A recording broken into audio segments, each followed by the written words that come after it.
Boruto yang dapat mendengar hal itu melalui perantara katak miliknya yang masih bersembunyi di balik jubah Code berkata, "Si bodoh ini, dia benar-benar tidak ada memikirkan apapun dari tindakannya. Apakah dia sama sekali tidak peduli dengan bahaya Gyubi?"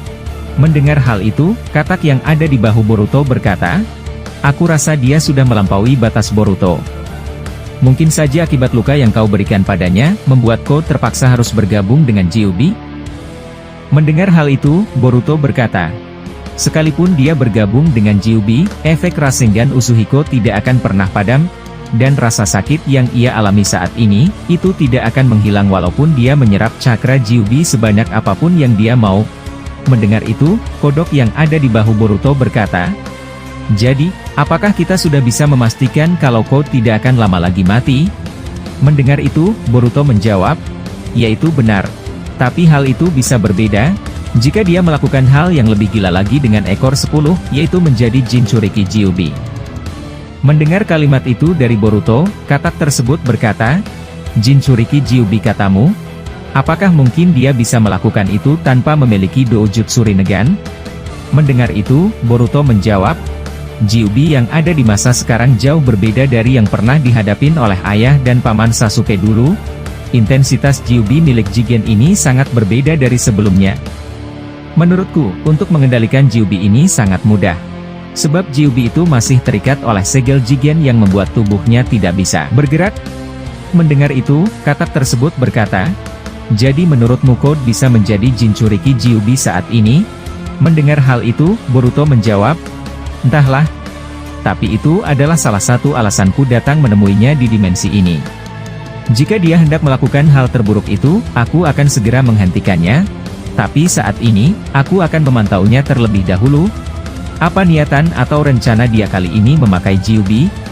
Dan juga aku ingin tahu bagaimana caranya dia mengendalikan para Sumeka ini. Dan lagi, aku sangat tertarik dan penasaran akan dimensi ini. Aku akan mencoba untuk menjelajahinya nanti. Tapi yang penting, saat ini kita hanya mengintai Code terlebih dahulu." Di kejauhan Code yang sudah berada di atas Gyubi, dia kembali mengaktifkan tanda karmanya. Dia ingin menyerap sebagian besar dari cakra Gyubi untuk menyembuhkan luka atau menghilangkan efek samping dari Rasengan Usuhiko milik Boruto. Saat Code hendak menyerap cakra Gyubi, tiba-tiba ada aura merah yang muncul dari permukaan ekor 10 tersebut.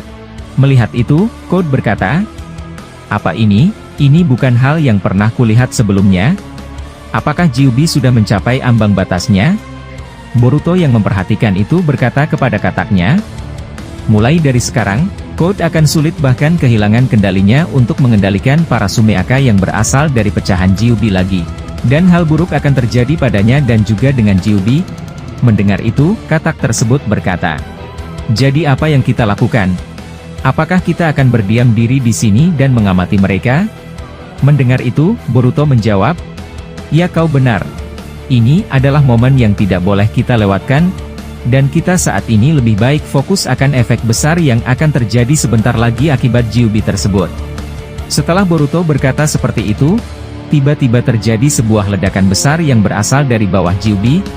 Code yang melihat itu kepanikan dan berkata, "Hei, apa yang kau lakukan? Apakah kau ingin memakanku sekarang juga?" Setelah Code berkata seperti itu, Gyubi yang masih terperangkap oleh batang-batang besi milik Jigen sudah mulai memberontak. Dia memaksa batang besi raksasa tersebut lepas dari belenggu tubuhnya yang mengikat dirinya. Melihat itu Code berkata, "Aku rasa ini buruk. Gyubi sudah mulai kehilangan kendali dan dia ingin memaksa atau melepaskan segel milik Jigen. Jika terus saja begini, aku akan dirugikan. Apalagi aku masih dalam kondisi yang tidak baik akibat efek serangan dari Boruto brengsek itu." Di sisi lain, Shikamaru menghubungi Eida lewat perantara Shintenshi no Jutsu milik klan Yamanaka. Shikamaru berkata, "Hei Eida, kami ingin meminta bantuanmu saat ini. Coba beritahu kami di mana keberadaan Boruto dan Code sekarang juga." Mendengar itu, Eida membalas, "Lagi-lagi nada pertanyaan seperti itu? Apakah kalian lupa? Aku bukan pesuruh siapapun di desa ini." Mendengar itu, Shikamaru menjawab, "Tenanglah Eida. Kami hanya ingin mengetahui posisi keberadaan mereka berdua melalui Senriganmu." Mendengar itu, Eida menjawab, "Baiklah, sepertinya aku tidak punya pilihan. Dari apa yang kulihat, Code bersembunyi di dalam markas Gyubi milik Jigen. Atau dia sedang ada di dimensi lain dalam keadaan yang cukup buruk, akibat pertarungannya melawan Boruto tadi. Mendengar itu, Shikamaru menjawab, "Bagus, itu sesuatu yang baik untuk didengar. Lantas bagaimana dengan Boruto?" Mendengar hal itu, Eida menjawab, "Seperti yang kukatakan padamu dari 3 tahun yang lalu, aku tidak bisa melacak atau melihat keberadaan Boruto dimanapun. Aku juga tidak tahu kenapa itu bisa terjadi. Jadi kalau begitu, itu jawabanku Shikamaru-san." Mendengar hal itu, Shikamaru berkata, "3 tahun sudah berlalu cukup lama, dan kau masih tidak bisa melihat Boruto dengan Senriganmu? Apa dia memiliki teknik khusus untuk menghilangkan wujudnya agar tidak bisa dilacak dengan Senriganmu?" Mendengar itu, Eida menjawab, "Entahlah, semuanya bisa terjadi kalau memakai alasan itu." Di sisi lain, Daemon yang mendengarkan apa yang dikatakan Eida berkata, "Aku cukup kagum padamu kakak. Kau masih menepati janjimu kepada Boruto. Padahal itu sudah bertahun-tahun yang lalu. Apakah kau sebaik itu padanya?" Mendengar hal itu, Eida berkata, "Jujur saja, aku tidak punya masalah dengan siapapun. Selagi dia tidak mengancam atau mengganggu keberadaanku, dan itu termasuk Boruto. Dia anak baik dan ingin melepaskan manusia dari kebencian, jadi aku akan sangat merasa berdosa jika aku mengingkari janjiku." Mendengar hal itu, Daemon berkata, "Lantas bagaimana dengan Kawaki? Belakangan ini dia sudah tidak dekat lagi dengan kita. Bahkan dia sudah mulai bersifat sombong di hadapanmu. Apakah kau tidak berubah pikiran mengenai dirinya?" Mendengar itu, Eida menjawab, "Aku rasa kau terlalu jauh menanya itu Daemon. Tapi yang penting, aku merasa simpatik terhadap Boruto. Aku harap mereka bisa menyelesaikan permasalahannya." Mendengar itu, Daemon berkata, "Aku rasa itu tidak akan terjadi. Salah satu dari mereka pasti mati. Untuk menyelesaikan permasalahan mereka, Kawaki membutuhkan kekuatan karmanya untuk melindungi Nanadaime dari ancaman Momoshiki. Sebab itu, kematian Boruto adalah suatu yang mutlak bagi Kawaki. Dan juga aku merasa curiga." Eida menjawab, "Curiga? Apa yang membuatmu terganggu?"